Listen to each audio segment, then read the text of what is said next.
This is the Havisham branch of the City and Colonial Bank, in a quiet provincial town where nothing ever happens. But about 10 o'clock on the morning of December the 23rd, as these doors are opened for business, the most startling, terrifying 2 hours of this man's life will commence.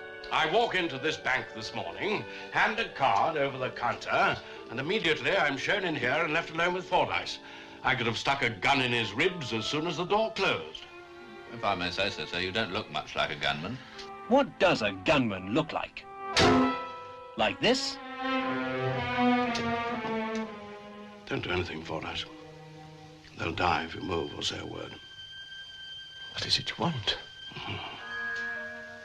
Just some money.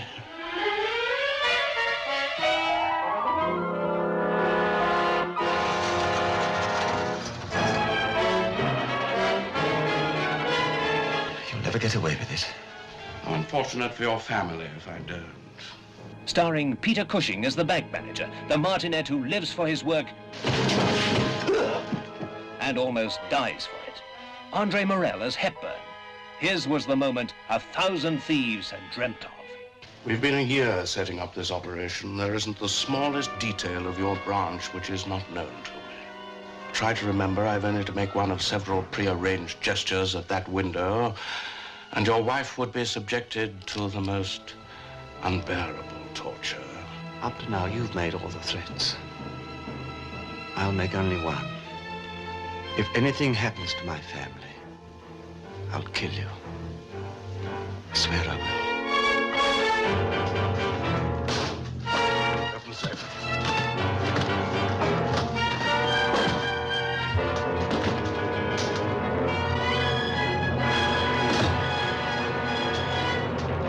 In the door!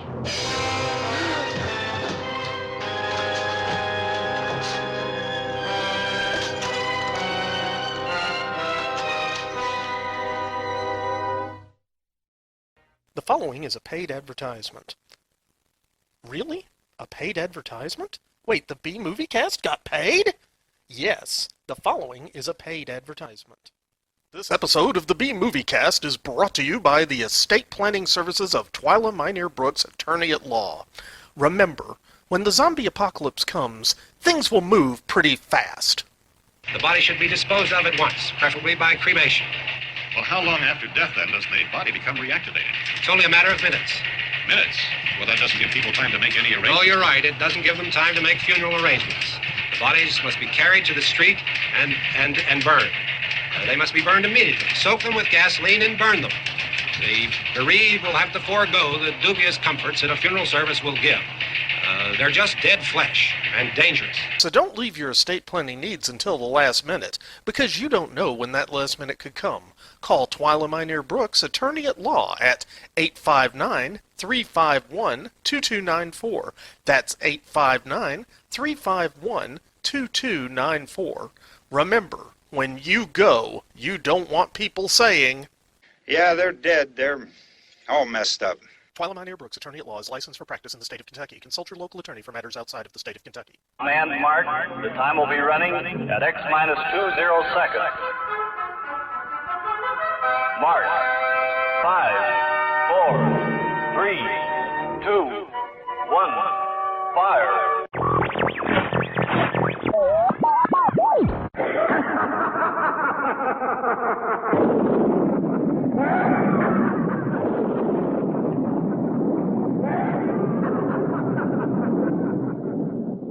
Spawned by the continuing decline and fall of society as we know it, and created on the second-floor spare-bedroom studio in the Piedmont of South Carolina. Podcasting on a shoestring budget and changing the world one freak at a time. It's the B-Movie Cast with your host, Vince Rotolo.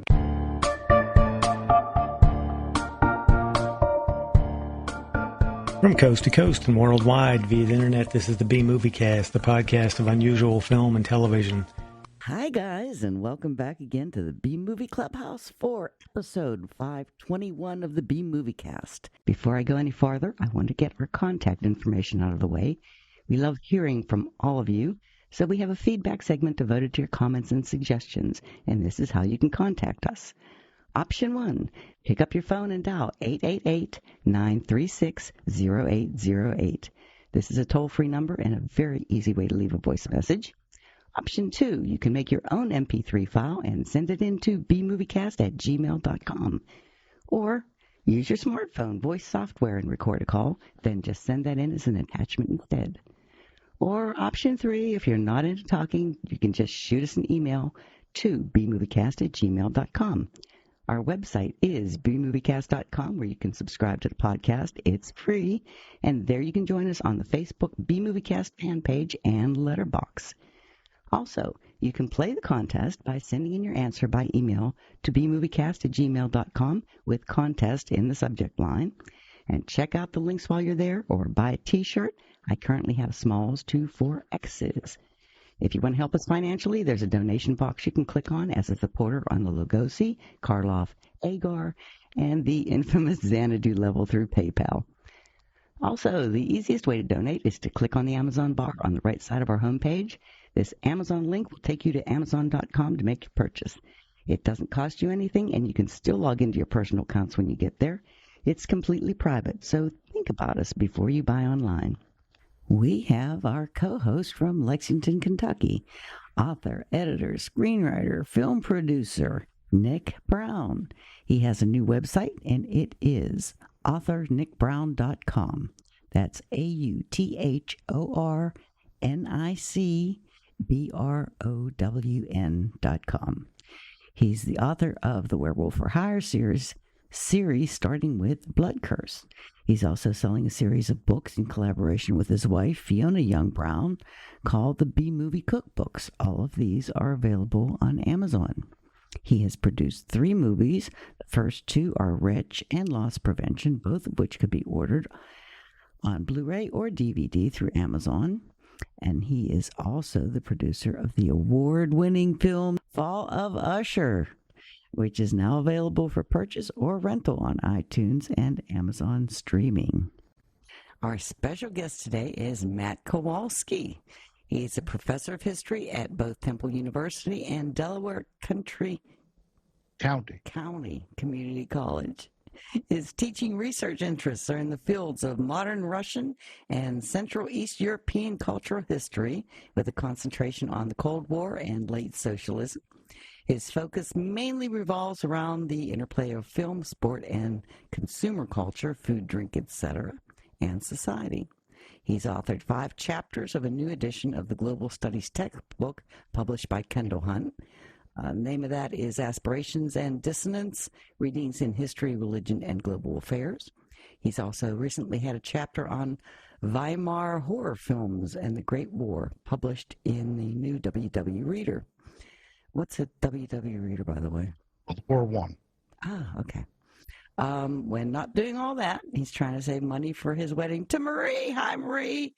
And watching too many genre films from too many countries, and watching his 2 main footy clubs, Liverpool FC and Central Red Army Moscow, play. And today's Christmas film is a Matt pick. Our movie today is the 1961 gem. It's a neo-noir crime thriller called Cash on Demand. This is an absolute pressure cooker of a bank heist. It was directed by Quentin Lawrence. And thank you, Matt, for picking this. I've never heard of this Hammer film, but it kept me on the edge of my seat. And I love the premise. And the premise is, it's 9:45 on December 23rd at the City and Colonial Bank in Haversham, and the staff is preparing for their annual Christmas party. Harry Fordyce, Peter Cushing, the fastidious and exacting bank manager, welcomes in the bank's insurance company detective, Hepburn, played by Andre Morel, to check out the security. Dun, dun, dun, and it starts. I love this movie. I really did. It's been described as a version of The Christmas Carol. When I read that description, I was expecting ghosts, but there aren't any ghosts. That's the only spoiler I'm giving. So if we do drop anything else, it's going to ruin it for the first-time viewers of this movie. So If you're Okay, whoa, whoa, listening, whoa, whoa, whoa, whoa, whoa, whoa, whoa, whoa, whoa, whoa, whoa, whoa, whoa. What?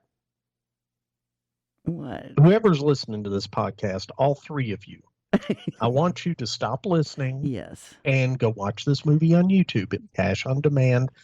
There is an extremely good copy of it on YouTube. Yes. I was shocked by the quality of it, to be honest. I was too. And yeah, just go watch it. It's 80 some odd minutes long. It's not going to take up your whole life.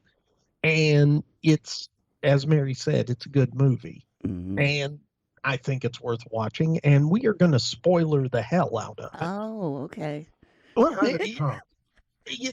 let's face it, Mary. You kind of have to. We're going to be spoiling the hell out of it. Yeah, So I guess.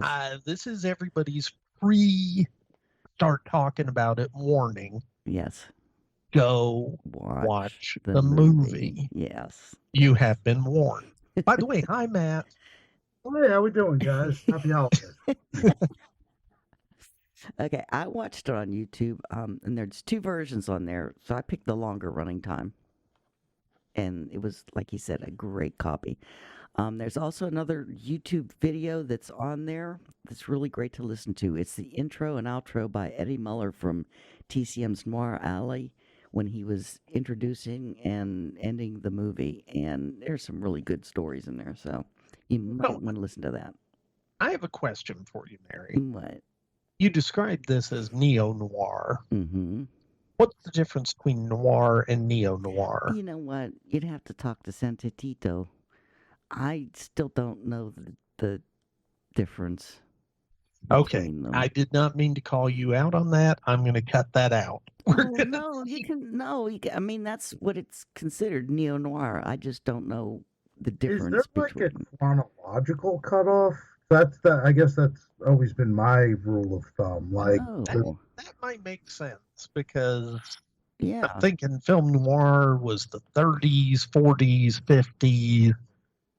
And maybe when you get to the 60s and on, it becomes neo-noir. That sounds logical and reasonable. It does. That means it's absolutely not why they call it neo-noir, but it sounds logical and reasonable, so we're going to run with it. Okay. The U.S. print runs 80 minutes. The UK theatrical cut is just 67 minutes, and we'll get into that later, but the Indicator Blu-ray gives you both of them, by the way. So if you can get your hands on that. That'd be probably a good one. Yeah, that's the print I have, and it's well worth it. Oh. So, Kowalski, how did you hear about this movie? Years and years ago, probably when I was in high school, I had a book, which I still have, which, was all about, Hammer and British genre stuff from, the 50s, 60s, and 70s. And this film appeared effectively as a footnote. It's like, oh yeah, Peter Cushing was in this thing that's kind of like The Christmas Carol, but it's also a bank robbery movie. Peace. And I was like, I gotta see that. That sounds crazy. Flash forward years later, I think Turner Classic Movies showed it. And I was like, oh, damn, that's that weird, Hammer Christmas film. And at first I didn't really know what to expect because, and I'm sure we're going to talk about this, this film is, I think it's safe to say, it's profoundly British in its sort of tone. It's very much part of its own time and place. But, I watched it and I was like, this is really a tight little movie. And for anyone who just knows Cushing and his genre work, branch out. And, this is a wonderful opportunity to sit back and enjoy, him giving, as far as I'm concerned, one of his better performances, period. I agree with you. Yeah, he does the full range there. No, he was very, I was talking to Fiona while we're watching the film, and my big comment was that he did an amazing job portraying that character going through all of this just extreme psychological pressure. Yeah. I mean, wow. Yeah. I agree. I think it's really great. I might watch it again. I might make everybody I know watch it. Well, it's one of our Christmas films. Oh, okay. Yeah. I've since actually probably since before the Indicator release. I had the old DVD. I usually watch it the day before Christmas Eve. And even Marie has come around to it. Her initial reaction was Cash on Demand. That title's stupid. And I'm like, not as, but I was like, hey, it's not as stupid as the original Teleplay title, which we'll get to in a bit. But it's really a remarkable little film, and it's a different kind of Christmas film. Yes. No, I can totally agree with that. And bear in mind, you're talking to the guy whose Christmas films this year ran quite the gamut. I mean, we watched Rudolph's, Christmas special, the Rankin Bass one.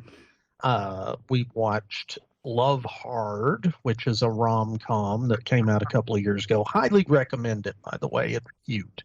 Have you seen it, Kowalski? Yeah, that one's fun. And don't get Fiona started about the character in it who's a writer, though.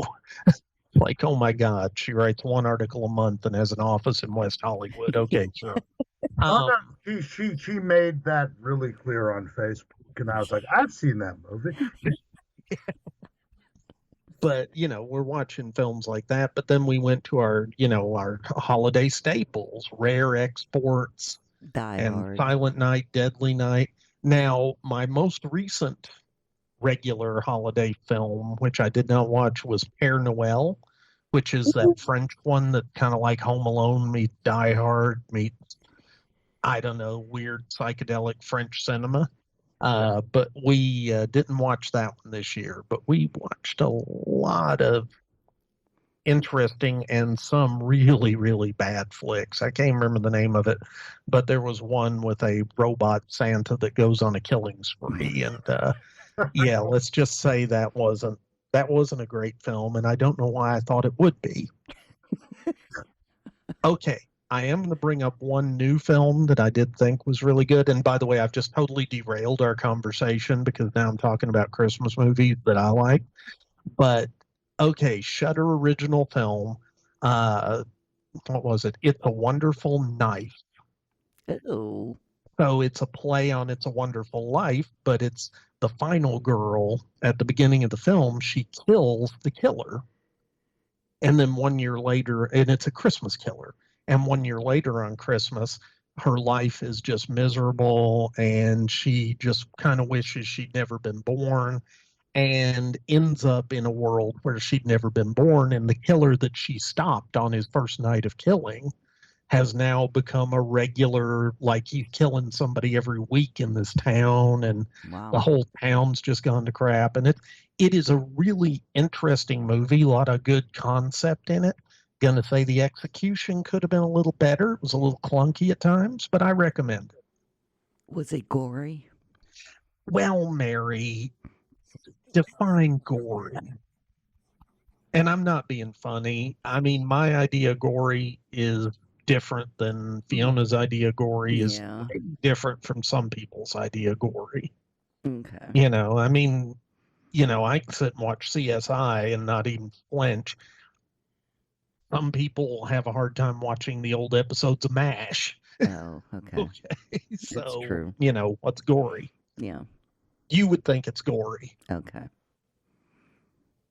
That's probably why I never got a subscription to Shudder. Well, that and most of the stuff on it's crap other than Joe Bob. Okay. Oh, I got an email from Amazon saying that Amazon streaming is now going to start putting commercials in their movies. Yeah. Unless you want to spend the extra fee per month. And that really, really seems rotten to me since I'm already a Prime member and I'm already spending enough during the year. That's just rotten. But well, okay. And I can almost hear Kowalski crackling with his anti-capitalist energy in the background there. I mean, I get the feeling there's sparks coming off your mustache even as we're speaking here. No. I mean, it's to be expected, right? I mean, there's inflation, but who gets hit the most with that? It's the consumer, not the owner. They're still going to make their profit one way or another. Well, and bear in mind, I have mixed feelings about it because I think the whole streaming industry is really tearing film apart. Because what you've had is, it used to be you would have low budget films, you would have a large swath of films that came in, and I'm going to use some generic terms here because the value, how much it costs to make movies is going up and down and going crazy. But setting it about, say, 2015, you would have a swath of movies that would run somewhere between $10 and $50 million to make. And those would be your mid-range films. Those would be your, your Love Actuallys. Those would be your, just mid-level rom-coms, whatever, low-level action films. And then you would have your blockbuster films that were $100 million, right? Now, everything is either $100 million or it's $1 million less. And that's streaming. Mm-hmm. And I think it really, it's also really hamstrung Hollywood into being, well, let's just say it's all superhero movies and remakes and sequels. And I know that you could say that's how it's been for 20 years, and you're right. But it's getting worse and worse now because nobody wants to take a chance. And I tell you who the most evil bunch of people are right now, and I can't remember the guy's name. He's one of the guys that they took over HBO, and they changed it to HBO Max, and then they made it Max. And they have taken so many properties that they owned that were done and ready to release, and they just canned them. Wow. And said they will never see the light of day. Because if they never stream them, if they never show them, they can take a complete write-off on it as a loss. Yeah. Damn. Yeah. There are a lot of, and you can Google it and get a list, but there's a lot of movies out there that were finished and ready to be released that will never see the light of day. And a lot of good properties are getting the axe simply because this model, everybody's trying to figure out the streaming model. And they're also trying to figure out how to make money, how to pay actors, how to screw actors over, how to pay writers, how to screw writers over. I mean, it's the whole industry has just gone crazy. And I'm sorry, I'm up on my soapbox right now. But, I've just got this thing that art is being chopped into little pieces. Okay, I'm done. Okay. It doesn't help either that, and you sort of hinted at it with HBO and the recent takeover there, that the owners of a lot of these streaming services are also the owners of the studios, the television networks. Like it literally is. This is Universal. Well, actually, no. It's the ABC, Disney, ESPN, a brewery in Belgium. Incorporated. Mm-hmm. And okay, since we're going down the road, this is the other thing. Anybody who's interested, look up Lloyd Kaufman. He is the one of the founders and grand poobah of Chroma Studios, who has brought us such classics as The Class of Nukem High and The Toxic Avenger. But Lloyd is a huge proponent of independent cinema, and he has been screaming from the rooftop for decades about the consolidation of the film industry. Mm-hmm. And yeah, what you're seeing now is you've got Netflix, you've got Amazon, you've got Apple, and then you've got certain studios that are lined up with those. And that's it. If you want your product out there, it needs to go through one of these channels, and they're going to take whatever they want from you just to get your product out there. But in a weird way, it's kind of an interesting segue to the movie we're talking about, because Hammer was a small, independently run British studio that hit upon a formula and made it, and was successful. Something like a Hammer probably can't exist in the Western world at the moment. You are correct, and that's what I was getting at, because it's mid-level films. Yeah, lower end, mid-level. And by the way, how much was this film? It was something like, I think to make it cost £37,000 back in 61 when it was made. Mm-hmm. If you were to translate that into modern dollars, that would be somewhere in the neighborhood of $450,000.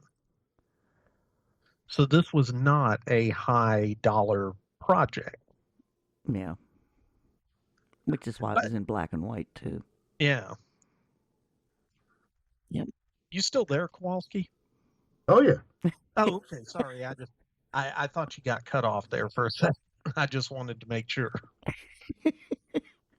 But yeah, I mean, it's a $450,000 project, give or take. And I mean, look at the film. I mean, as you mentioned, and you said we get into it later, it being a teleplay, and it comes across very much as a stage play when you get down to it. Yeah, it does. Yeah, because, I mean, look at the set. Limited sets, limited cast, limited sets.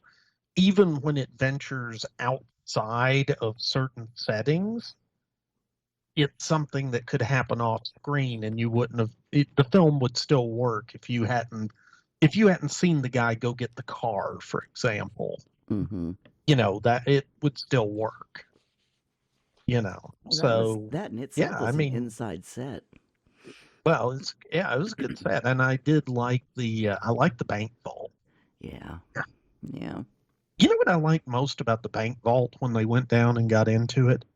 That there's a mop and bucket inside the bank vault. And I was just like, what are they not just storing everybody's valuables in there, but is it also the janitor's closet? Different time. Yeah. I mean, yeah. Yeah. Well, let's get on with the contest. Oh, there's a contest. Get any further? I forgot. What was the contest, Mary? Mad Max Beyond Thunderdome, 1985. Okay, and yeah. Okay, the first prize is the really cool Santiti Dope surprise package. And as always, when you get it, take a picture and either upload it on the B-Movie-Cast fan site or send it to us and we'll post it for you, because those are really, really neat packages. And he puts some thought into them. Okay, yes, he does. Winner is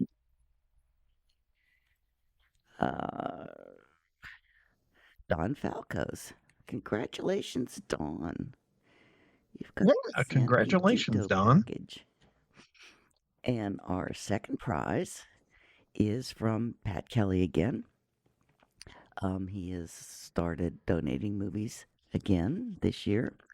So this movie tells the tale of a half human, half Atlantean, and it was donated by Patrick. It's a Blu-ray of the 2019 Aquaman. Okay, thank you. I was about to ask you, what movie is this? Do we have to guess the movie? According to Patrick, he must come to grips with whether he is worthy of ruling his underwater kingdom. Wait, is it Patrick has to come to grips with it? Aquaman. Oh, Aquaman. Okay. Sorry, now I'm just being obtuse. Yeah, no, my brain's not working. It stars Jason Momoa, Amber Heard, William Dafoe, Patrick Wilson, and Dolph Lundgren. And the winner is Dax Bradley. Woo-hoo. Aren't we all winners? Yes, we are. Okay. The third prize is from Brenda McNeil, and it is called Before I Hang. It's it's a 1940 American horror film released by Columbia Pictures. Stars Boris Karloff. The film was directed by Nick Grind, working under the working title The Wizard of Death, and was one of several films Karloff starred in under contract with Columbia. It co-stars Evelyn Keyes and Bruce Bennett. So, and the winner of that is Sean Stiff in Canada. Congratulations. Congratulations on making Mary mail you something to Canada. Okay, and our fourth prize is another one from Santi Tito that he had sent to us a long time ago. It's called Pay or Die from 1960. In this one, he wrote a little note on it. Ernest Borgnine is the hero, a policeman who takes on the dreaded Black Hand that was terrorizing shopkeepers and various other innocent, law-abiding people. Santi Tito says it's not quite noir, but you've got to love Borgnine, and it reminds him of Godfather 2.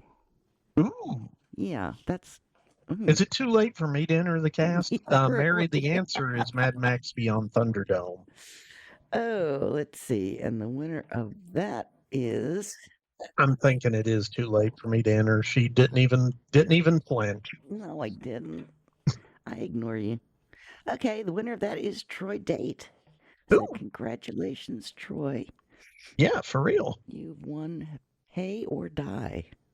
And you need to let us know how it is, because I think it sounds super interesting. I'd be interested. Yeah, it does. I'd make a copy and send it to you, but I have no idea how to do that kind of stuff. Well, that's also called bootlegging, Mary, and we were just talking about how hard it is for filmmakers to make any money. You don't need to be bootlegging. Well, okay, 1940. Again, These Mary people were blows dead. Through. Anyway, that's it. The end of the contest. Well, I think, okay, I got to say, wow, we get 4 prizes, and you didn't even ask me for a prize. And no, I'm not volunteering one. Because you just had to mail a movie to Canada. So, no. Thank you. Well, I got the one person from Canada, so you're safe. Uh-huh. You're probably hiding people from, the UK.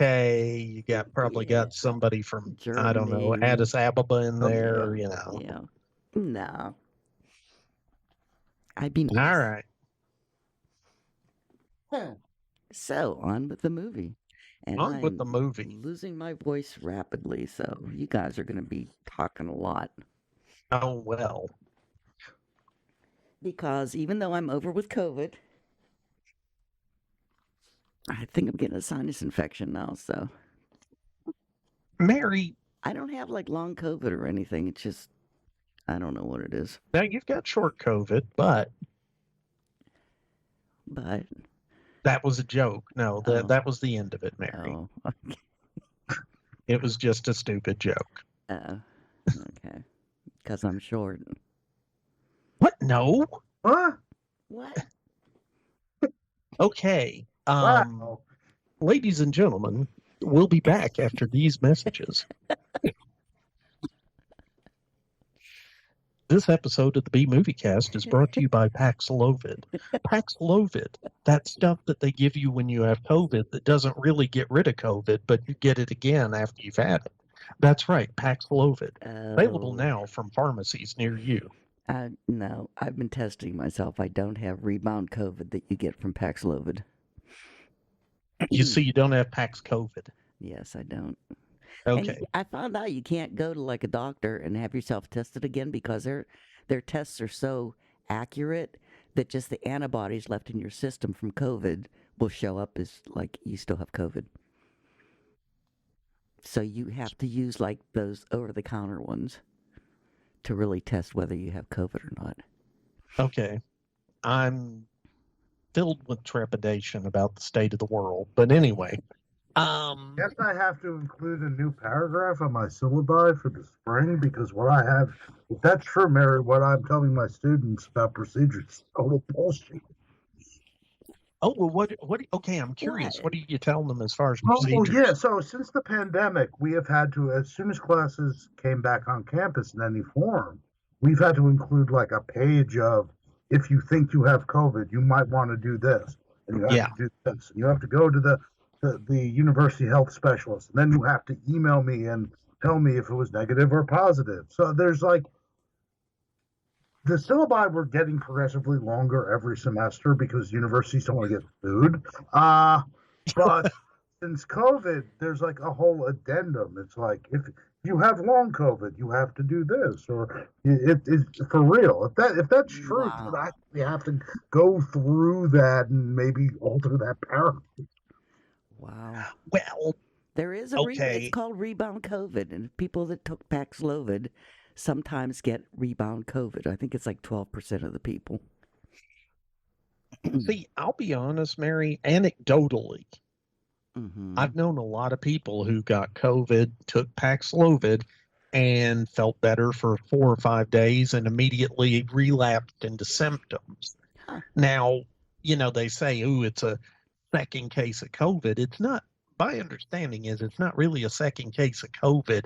It's just that Paxlovid suppresses it for a certain amount of time, but doesn't clean it completely out, and then it just comes right back up. So it's not masks symptoms, but doesn't deal with the actual problem. But okay, I went to urgent care and got the doctor to do the COVID test, and I came back with a positive. And I had been testing myself occasionally anyway, because everybody down here has COVID or the flu right now. And I had been negative on all those tests. I came back from the doctor's office and I tested myself with one of those home kits, and it tested positive. I mean, it was a bright red line. And like 2 or 3 days later, I tested myself again, and it was like a faint line. And then there was no line. And then I tested myself this morning, and there's still no line. So you're fine, Mary. Yeah. I'm just beat up, tired. Well, anyway, speaking of beat up, tired, and has COVID, let's talk about Cash on Demand. Okay. Let's talk about the original one. Okay, tell me about the original one, Mary. Or Matt. Matt, take it away. So this is a noir, neo-noir, whatever we want to classify it as. But the source material was an ITV teleplay for something called Theater 70, which I have to be honest, I was completely unaware of. The original title, The Gold Inside, which is a lot sillier a title than Cash on Demand. Yes. And in a sense, this is one of those bridge movies, I think, for Hammer, because a lot of their early stuff, including like the Quatermass stuff, was all, adaptations of teleplays. So this is sort of, it's early 60s, so, the first big wave of their Gothics have already come out. Cushing is a household name, not just in Britain, but in the United States. But they still have one foot in the door of, that was a really interesting, television or radio serial. Let's get the rights to that and make a movie and make it quick, make it cheap, because we're probably going to have a guaranteed market, at least in the UK. Yes. No, that makes sense. And, the film, as you say, it plays almost like a stage play, which ties into it having been a teleplay, because teleplays, especially back then, some of them were recorded, but a lot of them were still being done live.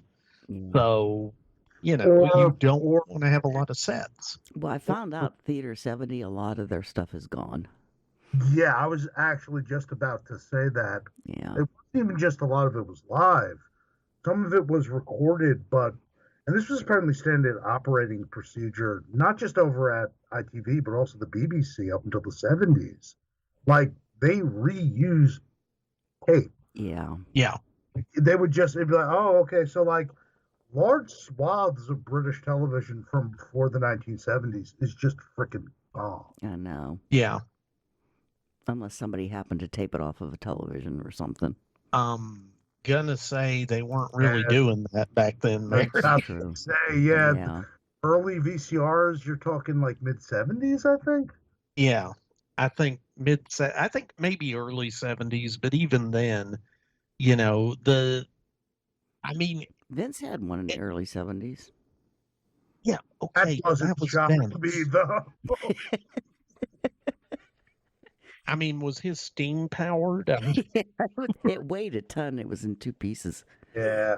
You could take half of it with you. And oh, wow. He had the video camera bit? Or Yeah. Oh, wow. Did he have the belt of batteries? Yeah, okay, you're laughing, but I remember when I was a kid, the first time I went to Disney World, 1981. Went down to Florida with my folks and Jim, and we're there, and I saw 2 different families where the kids and the mom were having a great time.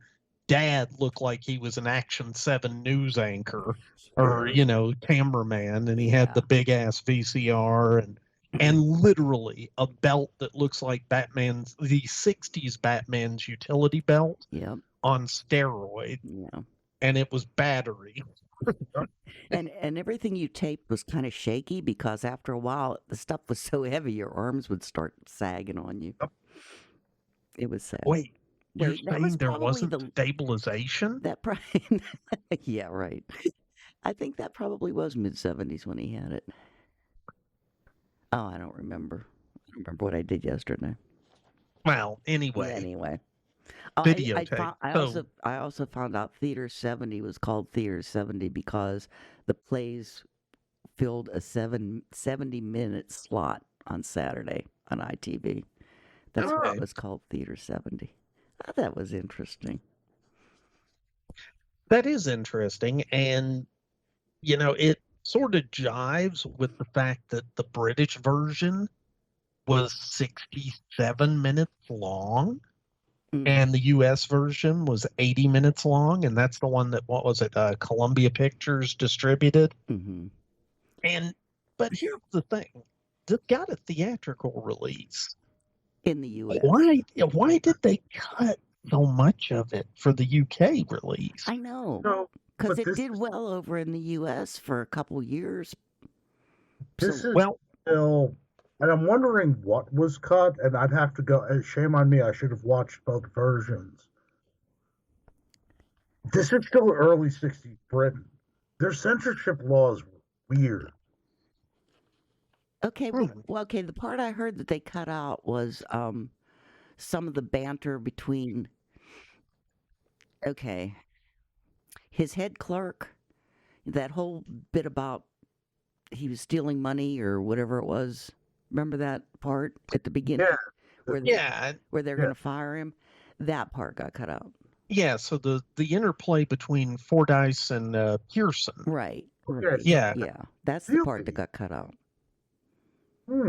Which makes no sense at all. That makes zero sense. Yeah. I know. That's it. I mean, it's character development, but at the same time... I would have guessed it was the electrode or like the fact that the cops might be semi-incompetent because electrodes and semi-incompetent cops don't exist in 60s Britain.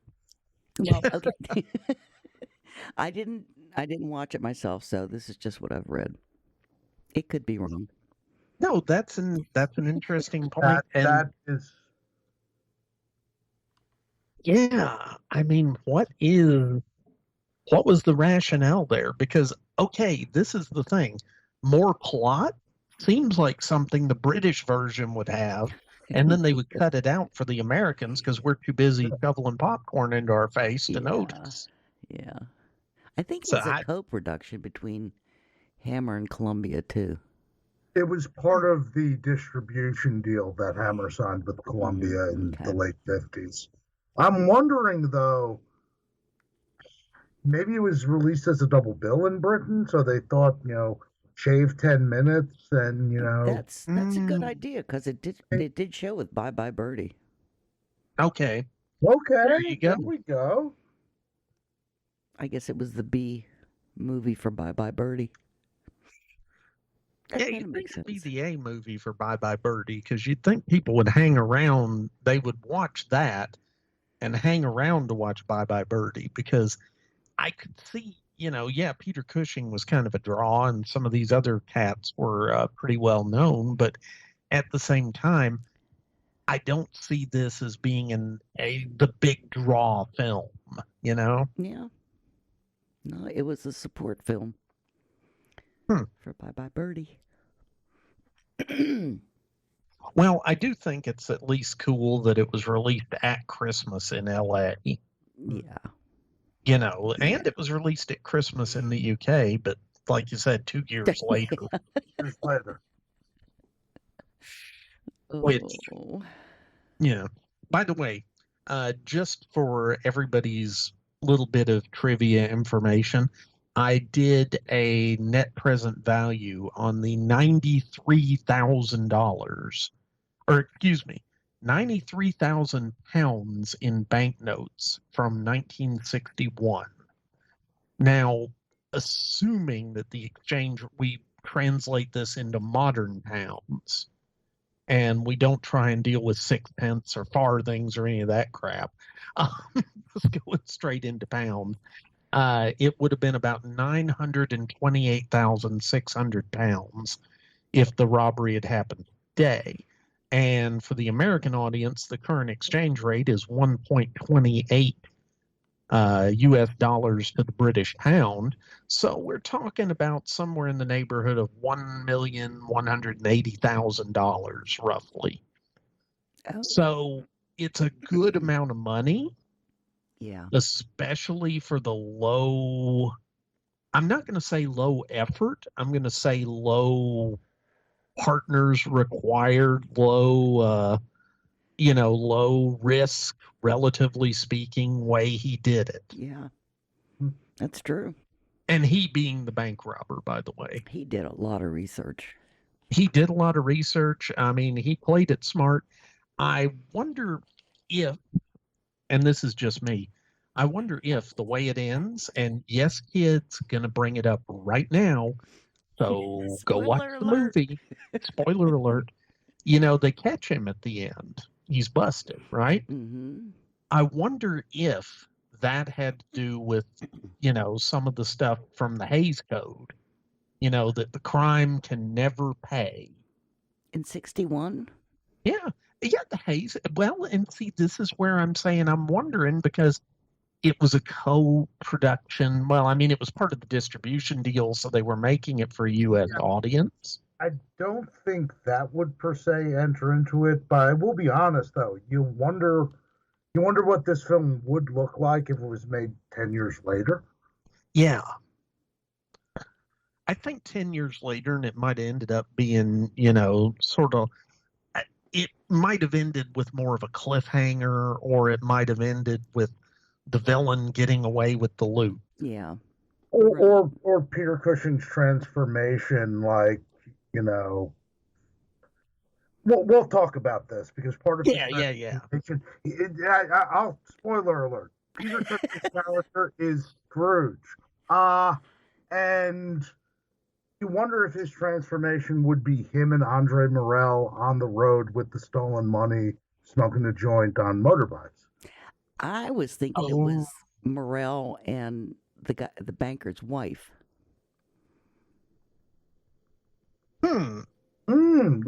Okay. Yeah, that would have been a good one.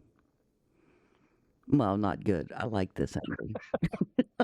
It would have been a different ending. Yeah, that would have been a very different ending. Yeah. But at the same time, it would have been interesting because he basically kind of tortured his wife, the banker, because he was so rigid about everything. So I could see his wife running off with Morell at the end. Well, but then you'd really feel bad for him. Okay, I'm going to pause you there, Mary, because I think, and I'm totally into this idea that he was the Scrooge type character. Okay, that fits the bill to a T. Yes. Okay, but he was genuinely concerned about his wife and his kid. Yeah. Mm-hmm. I mean, to the point that, he might have been a tight ass at home, Mm-hmm. but I don't think he was the same way with his wife as he was with his employees. Yeah, and there's even a point in the film where he says, the only people I care about and the only people that care about me are my wife and my kid. Yeah. But an abuser would think that. If he was an abuser. Well, that's what I'm saying, though. I mean, I'm not thinking he abused her. He was just cold and standoffish. See, and I get the feeling he wasn't that way with her, and that's part of the reason it was so upsetting for him. I kind of agree with Nick's reading in so much that a lot of his standoffish, and let's be real, he's kind of a bastard. We'll talk about this. Oh, yeah. Is very much part of.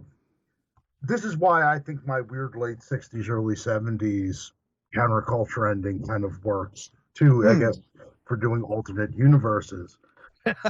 Because him being a prick is essentially he's a slave to the bank. Yeah. Like, this is society. I mean, he's working his way up in society, and he has to show this British stiff upper lip, control kind of. Kind of hard to work your way up in British society. That's part of the problem. Well, yeah, he's trying though. Classic middle management. Yeah. He even says to I think this is the best line, one of the best lines in the whole film. He's asked, what do your employees think about you? And he's like, they respect me for my efficiency. Mm-hmm. If you work for someone and that's the way that they view you, their employee, your boss is horrible. Yeah. They view me because of my efficiency. And maybe we want to talk about this too, because I look at this film, Cushing's character and Morell's character are very interesting because in many ways they're radically different, but they're also in a lot of disturbing ways sort of two sides of the same coin. Yeah, I can see that because, the Colonel, the Morella's character, was precision military efficient. Equally as anal and organized, but the only difference is it's the criminal, it's the lawbreaker. Yeah. That's the human being. The bank is not human. I like that though. That's good. There's a weird kind of anti-capitalist reading of this film, and before you're like, Matt's just wearing the red underpants, it's there in Dickens too. It's there in Dickens too.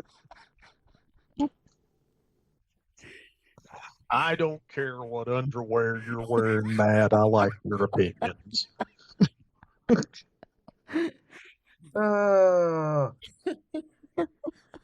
Do we want to get into the cast, crew, etc.? Yeah, let's talk. Okay, let's talk about the cast. And okay, do we need to talk about Peter Cushing particularly? No. Yes. I think most of the listeners of the B Movie Cast know our stuff. Yeah. And I will say though, there's one thing I do want to say about Cushing in this. This film really showcases his acting ability. Oh yeah. It's definitely, if you're a fan of Cushing, check this out because he really brings his A game for this. Yeah, he does. You just watch him. You just watch him, I don't know, get destroyed. Well, he does so many subtle things with his expressions, and it's very, I don't know, he's just very, very in character for this. His nickname on the Hammer set was Props Peter because he somehow managed to use little bits of props, cigarette case, what have you, in, you know, his acting. He's always fiddling around with something. The subtle use of props at various moments of this film, when he's in various states of control or lack thereof, is incredible. Yeah. I read somewhere where he actually comes up with those props. Yes. He will go to the director and say, you know, I want to do this and this and this. No, and that makes sense. I mean, and, you know, the other thing, at some point, he also started wearing his white gloves between the scenes. Oh, yeah. You know the story behind that, right? Yeah. No, yeah. why? Johnny smokes a lot. Yeah, no, Peter Cushing smoked player Navy cuts, which a young, stupider Matt sought out to purchase because I was like, yo, Peter Cushing cigs. Yeah, I was that guy. I was that 18-year-old. No, that's awesome. Going to Manhattan to buy Peter Cushing cigs. They were unfiltered. And so you smoke enough unfiltered cigarettes, you get tobacco stains. And apparently that wasn't a big deal with black and white productions. But in color, the stains would really show up. So he got onto, you know, wearing white gloves when he was, I guess, having his Union 15 smoke and a cup of tea. So he kept wearing them during the movie? No, take them off during the film, but... Oh. Yeah. Yeah. Oh, okay. He would put them on between takes. So, and he would smoke between takes. And now, okay, I've got to bring this a little bit of trivia into it because, you know, who's his counterpart in this? Andre Morell, right? The Colonel. Mm-hmm. Well, apparently Morell died of lung cancer because he smoked something like 60 cigarettes a day. Yeah. You know, so that's 3 packs of smokes a day. Well, plus they misdiagnosed him. Now, but that didn't help anything. You know, well, it was the 70s. They still thought smoking was good for you back then. So, you know. But you think I'm kidding. My grandfather on my mother's side was a doctor. Mm-hmm. And 1955, I guess, when my mom was 13 years old, he gave her a cigarette to smoke. Wow. Fast forward to 2020, and she dies of cancer. You know, it's exactly the same thing. I mean, if she smoked less than 60 cigarettes a day, I would have been surprised. And, you know, a lot of people just got into it because of that. But anyway, Morell was also smoking. So I can see him and Cushing, when the director yelled cut, those two guys made a beeline for the smoke. Shit, they were smoking in the movie. Well, that's true. They were smoking in the movie, but they were also smoking between the scenes, I guarantee it. Oh, yeah. So anyway, now that we've done an ad for Big Tobacco... Well, it's their fault that a lot of people smoked because you never saw that. Like when, especially television got popular and they started doing ads and stuff, they were always pushing cigarettes. You know, the cool people, the wealthy people always had a cigarette in their hand with a drink in the other hand. And they really pushed it during the 40s and 50s. And 60s. Everybody smoked, Mary. And 60s. And, you know, speaking as a by and large reform smoker, the cool people do it, but us poor saps that have to worry about things and anxiety is real. I'm Mary, you're a smoker. Yo, that's like a freaking pacifier. Oh yeah. Yeah. It will calm you down. Bills to pay, calm you down. Mm-hmm. You just have to find a different form of calming. Well, that's why God made carrots, Mary. Yuck. I've lots of juicy fruit, and like I said, I do in my office at home have what am I saying? Rapidly, they're fucking stale. Pack of break glass in case of emergency things. In other words, break glass when 2020 started and just keep breaking glass. Yeah, Until further war, notice. Yes. Nuclear war, potential nuclear war, yeah, stuff like that. Yeah. Yeah, you know. Teaching how many classes a day? You know, the fact that most of them are online in the spring means I probably won't need that, because one thing I noticed, I was able to, by and large, quit during the pandemic. So I realized that all of the people that I chilled with on campus were all smokers. Oh. So not being around them, yeah, it was like, oh, okay, yeah, I can wean myself off these, by and large. And that helps, you know, if you're not if you're not around it, it's easier to give it up. Yeah, that's true. Says the guy who drinks too much caffeine and hasn't tried to quit, but that's beside the point. Yeah. You've heard the story about Christopher Lee and Peter Cushing being huge fans of Looney Tune cartoons. Oh, yeah. Yeah. They would imitate the voices of the characters, and they were asked to leave a theater that was showing a cartoon because they were laughing hysterically at the cartoon. I would love to have seen those two interacting. That would have been great. It was on YouTube at one point. It may now be gone. There are snippets of their last meeting in the early 90s, and Lee does some of the Looney Tunes voices, and it's freaking weird. Wow. It's really weird. I mean, it's touching, it's cute, and they were truly, you know, amigos, but it's just strange. Yeah. I want to go back and see Hans of the Baskervilles, the 1959 version. Well, that's a good segue, because Andre Morell was our Dr. Watson there. Yes. Yeah. And Cushing was Sherlock. Yep. Yeah. I loved him in this movie. He's great, and he gets it's funny because he's in quite a few of my sort of favorite films, and he gets so criminally underappreciated.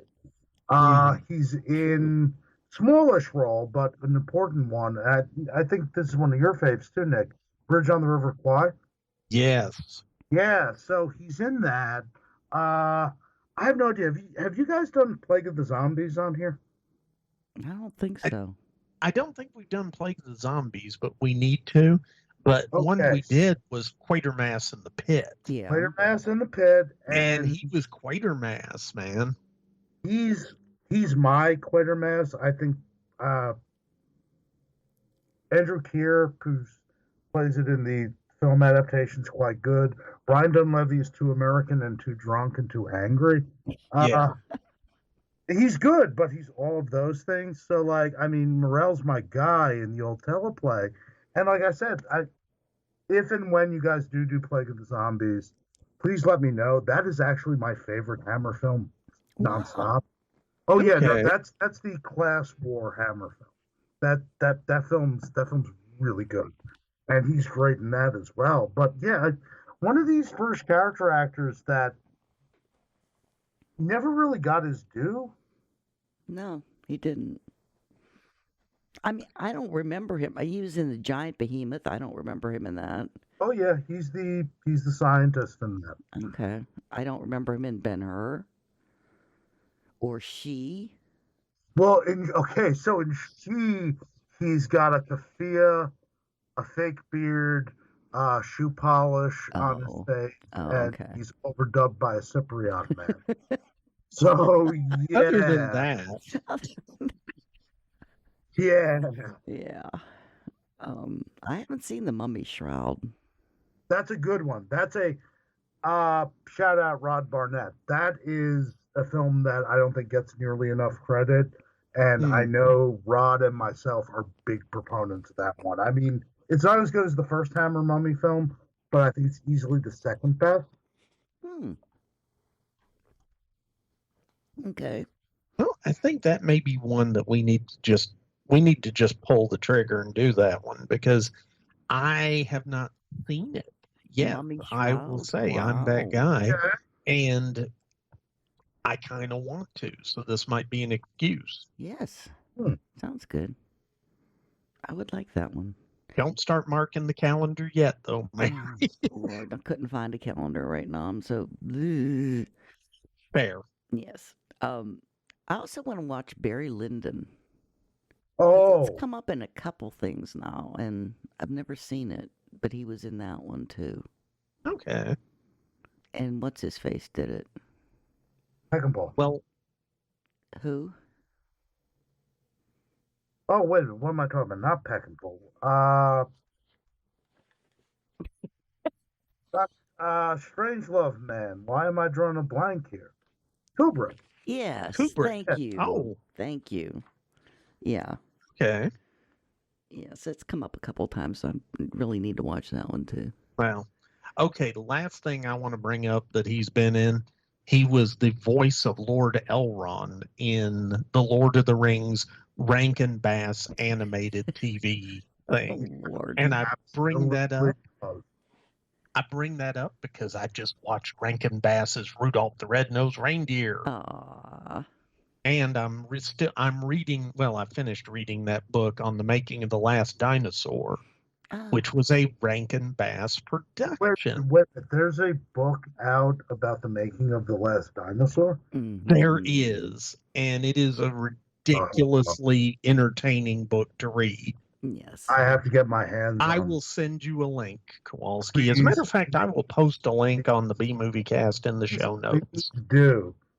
Because it is, I got a copy of it for Mary for her birthday, and I was looking at it, and I was like, yeah, I think I'm going to have to get this. So I went ahead and pulled the trigger and got a copy for myself, too.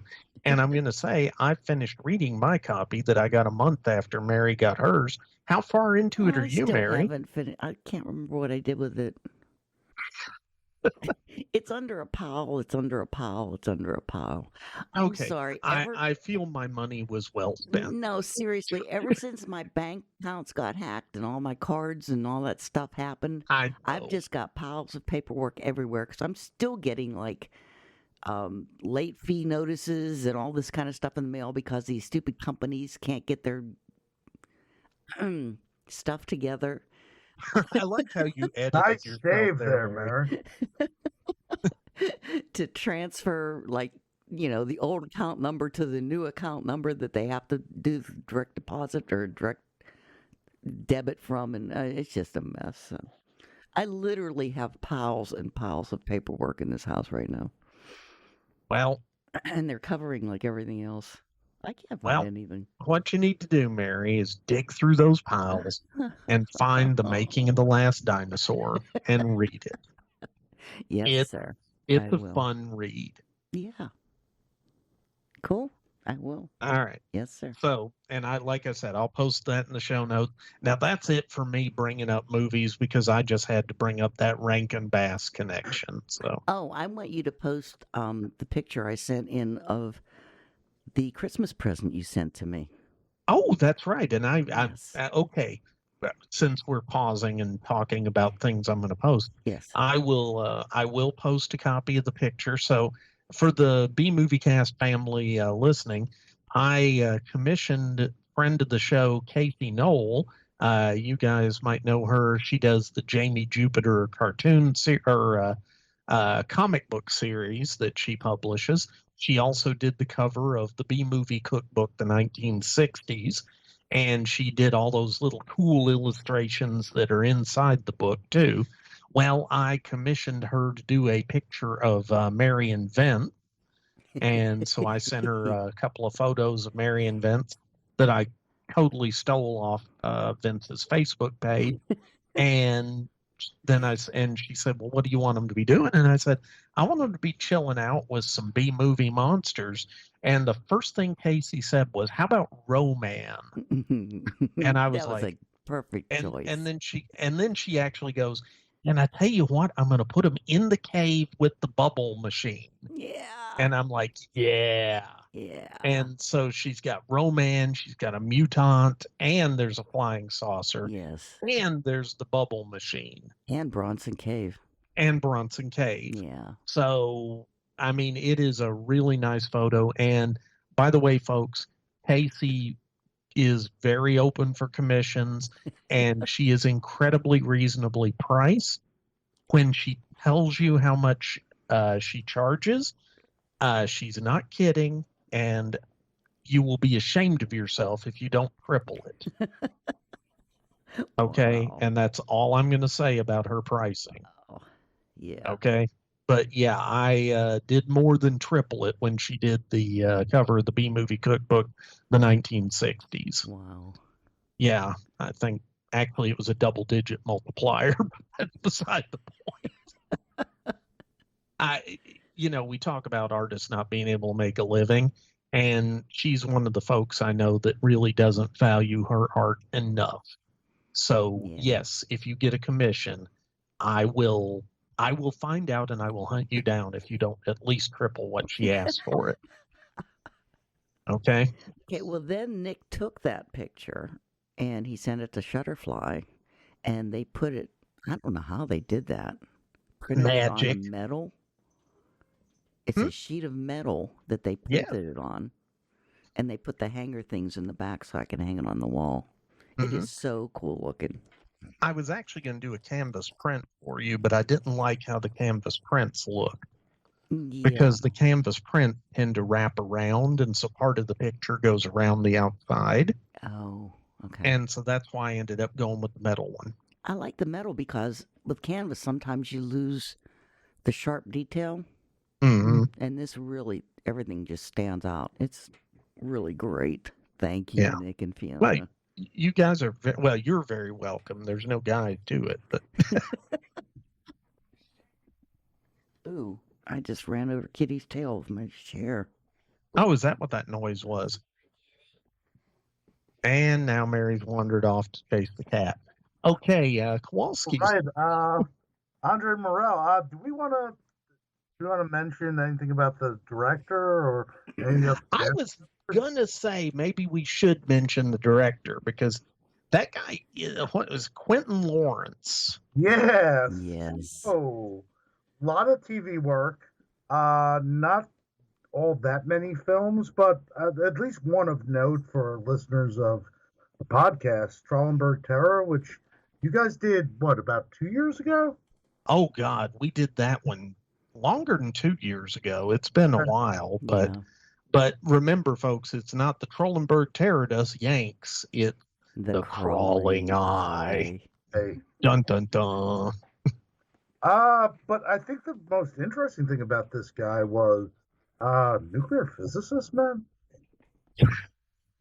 Yeah, what the hell? Like straight up patents on like not just one, but like several components to nuclear reactors. Mm-hmm.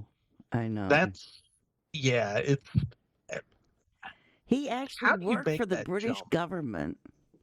So like the people on the set would call him Q, and that just immediately brought James Bond into my mind. But since his name's Quentin, they called him Q. Wasn't there a Q on James Bond, or was it M? Yes, no, it was Q. There was a Q. It was Q. The gadget guy. Yeah. Yeah, he was the quartermaster. Oh, okay. So that's why it was called Q. People called him Q. Yeah. Yeah. He was just. I wish he was still alive because I'd probably fly over there just to talk to him. He must have had an incredible mind, honestly. I mean, he did control rods for nuclear reactors and, man, all kind of stuff for television imaging and transmission equipment. He did radar for the British in World War II. The guy's just incredible. He went to Oak Ridge, Tennessee. He worked on the top secret Manhattan Project to make the first atomic bombs. So was he in Oppenheimer? I haven't read that. I mean, I haven't watched that movie. Well, you should watch that movie, Mary. It's excellent. Okay. Well, it kind of sounds like he was in on all of it. I mean, wow. The man had an interesting life. Well, he had a very interesting life, and he was also from Gravesend, Kent, in the UK, which I've been through there. Ah. Not going to say I've been there, but I've been through there. How far is that away from Fiona's stomping ground? It's all Kent, so it's all kind of that pointy end of England. The way I describe Kent is, and specifically the way I describe Ramsgate is, it's the pointy bit that points at France. And there's kind of it's kind of a stick out area. And if I remember, it's considered the Isle of Kent almost, because there's like a river and some marshlands in there. And that technically separates it a little bit from the main part of Kent, or I'm sorry, the main part of the UK, but it's all relatively close together. I mean, if you're talking, okay, to put it in terms, US size terms, the whole area of Kent, I think, is about half the size of Rhode Island, if not smaller. Wow. So there you go.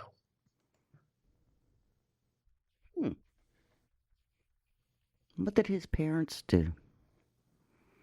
Not much, because they were too busy trying to keep their kid from inventing nuclear weapons. Yeah. But he died so young. He was only 58. Well, I don't know how he died, but I mean, he was playing around with a lot of nuclear stuff. Just saying. Prolonged exposure too. I think by then they knew what they were doing. They really, Mary? Shielded themselves. Really, Mary? Well, okay. I'm not going to get into it. Okay. I'm just okay, because Fiona wrote a book on the history of the uranium enrichment plant down in Paducah, Kentucky. And part of that involved watching a whole lot of movies like the government propaganda films from the 40s and 50s about what to do in the event of a nuclear attack and nuclear testing. And my favorite one has the government telling all the soldiers to make sure they cover their mouths so that they don't let the radiation in when they're watching the bomb blow.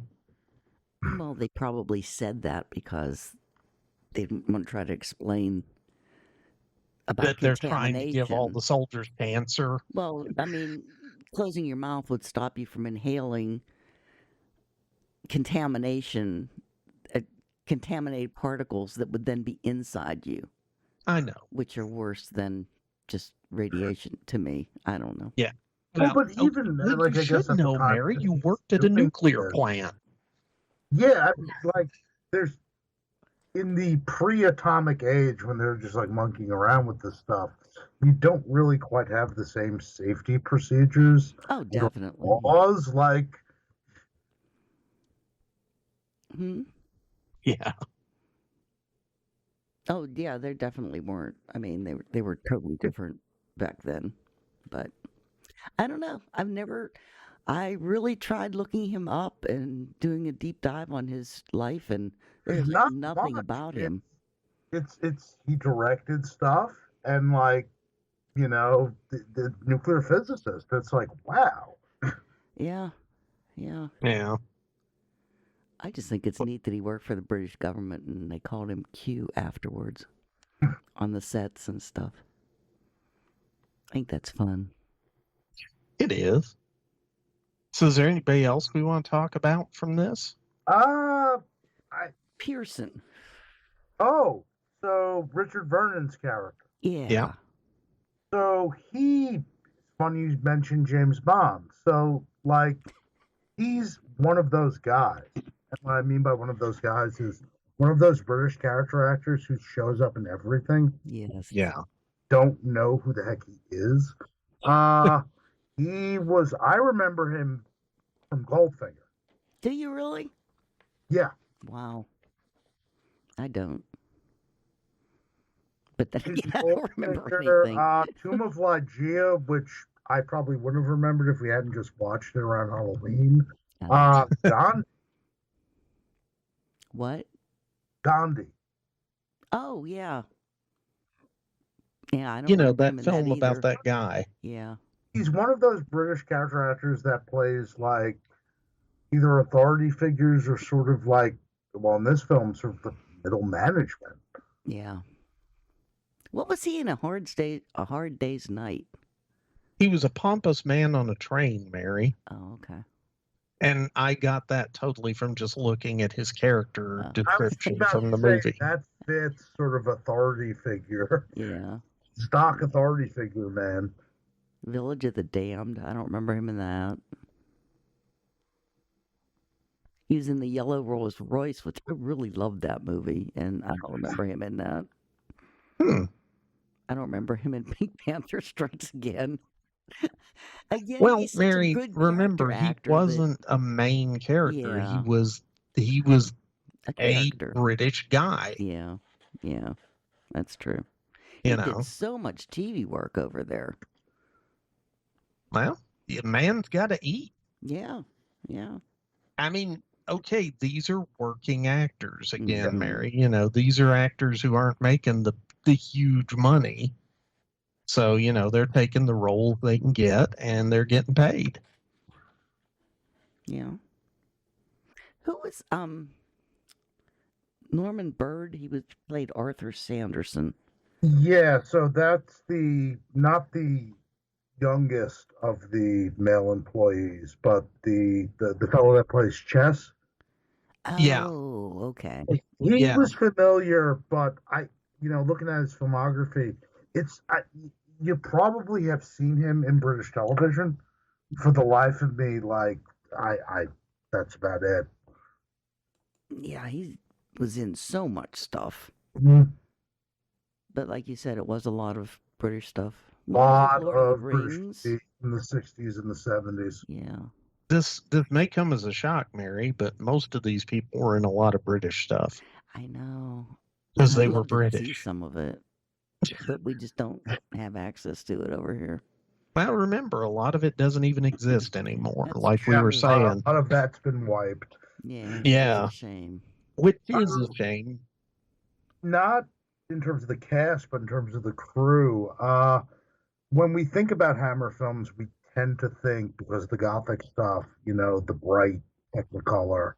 This is a black and white job, but the photography is on point. And yeah. Oh, shout yeah. out Arthur Grant, the director of photography, who I think when there's discussions of DPs that either work for Hammer or just produce genre stuff, maybe because he didn't do that first wave, he gets sort of overlooked. But his work for the company, either in black and white or in color, I've always found to be the most interesting. Like the films he shot are I think the most visually appealing or the most visually interesting of the Hammer output. Have we ever done Curse of the Werewolf? I believe we have, Mary. Okay. Because he shot I that one. I say I believe we have, but I'll need to check. Okay. But he did, okay, some of the ones that he did or some of the films that I know we've done, we did The Damned we did that one with Mark Mauston, remember? Yeah. Yeah, that's the one with the radioactive kids and just like the, whatchamacallit, Curse of the Werewolf, it was with Oliver Reed, right? Yeah. Yeah. And I mean, actually, we haven't done the Tomb of Ligeia, but we did the Reptile, and we did Quatermass in the Pit. So yeah, he did all of those. And Plague of Zombies. Well, we haven't done Plague of Zombies. That was one of the things that we've just been discussing. I know. That said, if you ever want to do that, let me know. That I think absolutely adore that film. I think we're going to have to do that one. That's just it's zombies and it's a plague. What more could you ask And for? it's Hammer. And it's Hammer. Yeah. All right. Anybody else we want to talk about from this? Kevin Stoney was the detective inspector. Yeah, who cares? Because he was really famous character actor again. Oh, whatever. He's in it for Usually like 3 played, minutes. and usually played cops. Yeah. Actually, I could see that because okay, you know what? He was in the Assassination Bureau. Which owns. Boom. See, we should have had you on to do that one because Bill didn't like it. Oh, I love that movie. I mean, it's insane. It's insane, and I guess as an historian, I should want to strangle it because it seriously messes with the history of before World War One. But in a way, it doesn't. I love that movie, but then again, I'm a big Oliver Reed guy. Yeah, Oliver Reed kind of ruled, but okay. Here's the other thing. It had Diana Rigg, so, I mean, come on. But, okay, I have to bring this up because weird. So, the castle that they end up at the end of the Assassination Bureau? Mm-hmm. Oh, yeah. So one of my friends from work, Travis, he went to Germany for Christmas because we have a mutual friend who lives over in Germany, and he used to work in the U.S. with us, and he's German, and he's gone back. And he invited Travis to come over at Christmas. And they went all over the place, little this, that, and the other. And at one point, Travis is texting me some pictures, and he sent me, and look at this really great castle we went to. And I'm flipping through the pictures, and I'm like, this was in the Assassination Bureau. Wow. So, just weird synchronicities. But anyway. All right, Mary, we're not going to list any more actors because I want to do the synopsis because I've got bourbon to drink. Okay. You have somebody else you want to mention, Mary? I do, actually. You know that photo that was on the bank manager's desk of his wife? So you're not even talking about somebody who was in the movie. Well, that was her voice. Okay, that's weirdly accurate. Yeah. But she was in Kiss of the Vampire and Brides of Dracula. Okay, and her picture and her voice were in this. Yes, but her picture is like nothing that you usually associate with her, because she usually plays like haggard, older, unhappy women. So you would never recognize her from that photo that was on his desk. Well, let's see. She didn't look unhappy, but when we hear her on the phone, she's beseeching. Yes, she is. And that'll make sense in a little bit. So. And the thief arrives in a 1959 Maserati 3500 That was a nice car. GT. It's like, weren't they like wondering how an insurance guy could afford that? Mary, yeah, half the people in that bank probably couldn't drive a car. Yeah. Well, that's true. So they probably were like, oh, nice car. But anybody who had a car, it's like, how do you afford to have a car? Oh, okay. As one character quips, he was a colonel, and in England, class and station is everything. That's true. He was a colonel. He was as a colonel, quote unquote. Yeah, as a matter of fact, if you notice, they rarely referred to him by his name. It was always Colonel. Mm-hmm. That's true. Colonel this, Colonel that. And the dude was well out of the military service. Okay. Mary said. The bank set was from another Hammer film, The Phantom of the Opera. Yeah. Okay. Yeah, at Bray Studio, because that's where they filmed this, at Bray. Yeah. I'm just going through my notes trying to find. I know you are, Mary. You're just desperate to try and make me not go drink bourbon. Yes. And it's not going to work because I'm going to start talking about the plot now. Oh, okay. Here we go. Okay, so no, seriously. And again, folks, we've already given away damn near everything about this movie, but if you haven't watched it at this point, pause the podcast and go watch it, okay? So you got this bank, and it's a couple of days before Christmas. And when the film opens up and you see you go into the bank, you see the credits are kind of weird because it does this thing where it just goes through the bank and it's an empty building and it just goes through all the different positions inside the building with this ominous music playing.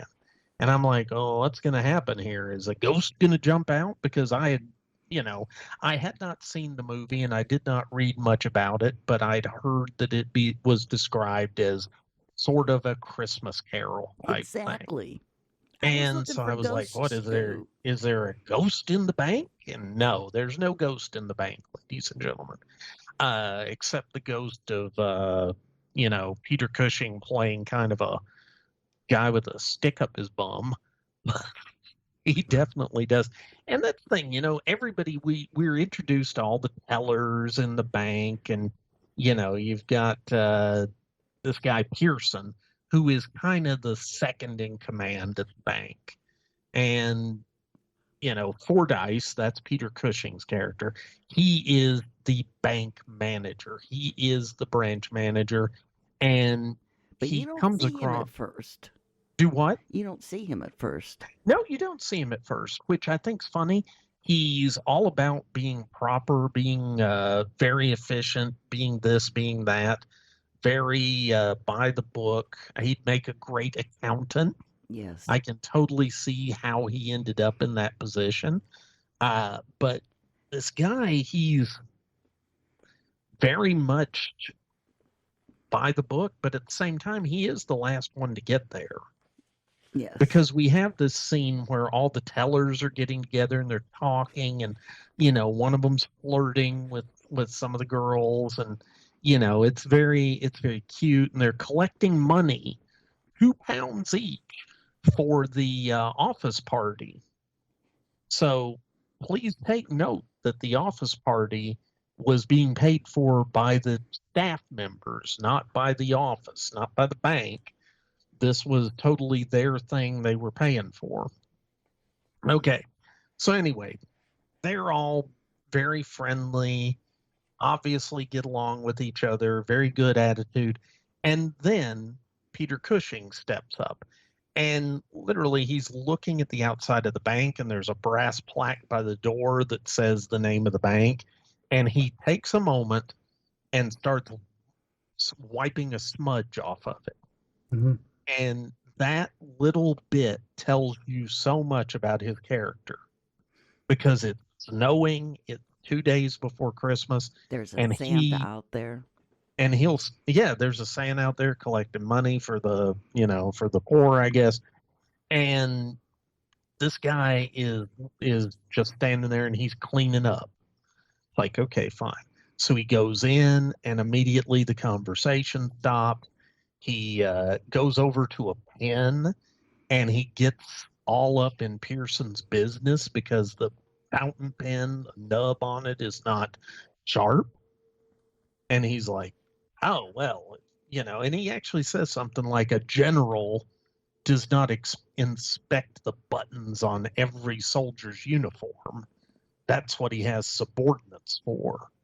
So you can tell this guy has no relationship with his staff, except for they fear him and live at his whim, I guess, as it were. At least going back to why he's the last one there. He uses these military terms. Again, this film's made in 1960, so it wasn't all that long after the war. But there's two things there. The staff gets there first, A, because they're genuinely terrified of this guy. Yeah. And B, this is a very particularly British thing, although you start to see it crumbling a bit throughout the film, which I think is an interesting sort of side aspect that isn't addressed, but it's sort of a sign of the times. It's hierarchy. So of course the general shows up late because that's what they do. It's defer to your betters, even though he's not all that far up from his staff. Mm-hmm. Yeah. And that makes sense. And I mean, he really does have them all terrified. Mm-hmm. And then he calls in one of the junior tellers, and he starts ringing him over the coals because the guy's books were slightly out of balance a few days before. Not much. It was something like less than 5 pounds. And it they wasn't actually even for the go whole ahead. day. Yeah. But here's the thing.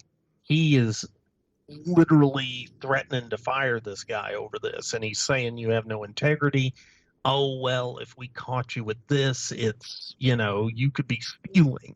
This could be part of an elaborate hoax to try and steal from the bank.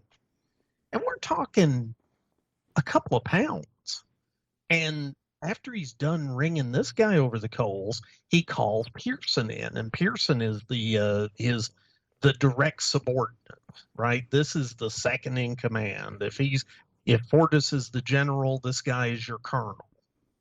And he brings Pearson in, and he really lets him have it because Pearson signed off on the guy's, when he checked the guy's till at the end of the day, he had signed off on it. And again, this is one of the scenes they cut. Oh, were you about to say something, Mary? I was confused about that. I thought the money was put back by the end of the day. The money was put back by the end of the day. Okay. But the fact that it was missing in the first place was the issue.